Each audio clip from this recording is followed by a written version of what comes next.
ยางเดือน11น้ำเริ่มไหลนอง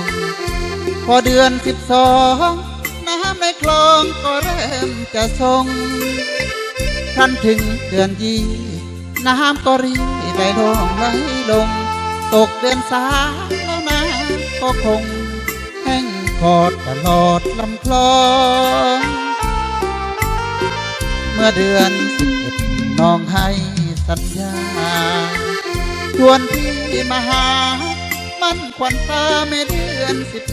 12พี่เตรียมขันหมากทั้งรับปากไว้จะซื้อทอง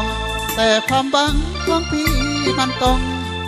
พังทลายเหมือนสายฟ้าผ่านเพราะว่าเดือนนี้ได้ข่าวน้องมีแฟนใหม่โอ้เอ๋ยน้อใจน้อใจสาวข่าวบ้านนาทั้งเป็นไปได้ทั้งสายน้ำเจ้าพระยาพอถึงเดือน4เดือน5ลำเจ้าพระยาก็แห้งลงเมื่อเดือน11น้ำเริ่มไหลนองเป็นเดือน12พี่และน้องรวมลอยกระทงแล้วใหญ่เดือน20น้องของพี่รักเริ่มถอยลงเหตุฉะไหนน้ำใจอนงไหลถอยลง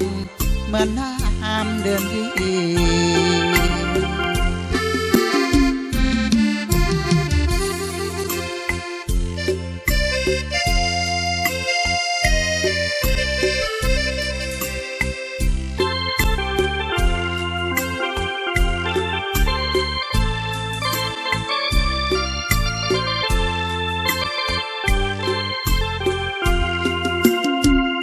เพราะว่าเดือน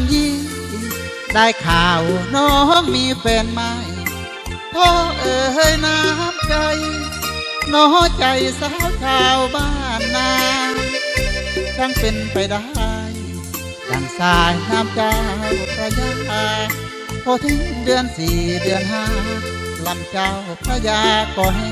งลงเมื่อเดือน11น้ำเริ่มไหลนองเป็นเดือน12พี่และน้องรวมลอยกระทงแล้วใหญ่เดือนที่น้องของพี่รักเริ่มถอยลง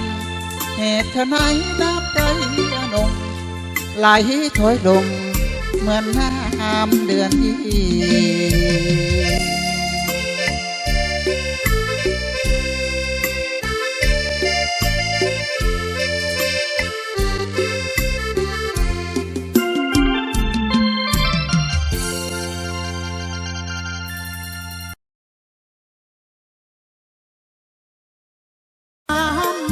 ี่หัวใจฉันนั้นยังรักเธอไม่ลาถึงแม้เธอเป็นติ่งนางเกี้ยเธอก็เงี้ยเหมือนคนไทยรู้ตัวหรือไม่ว่าเธอน่ารักปากเธอแดงจิ้ม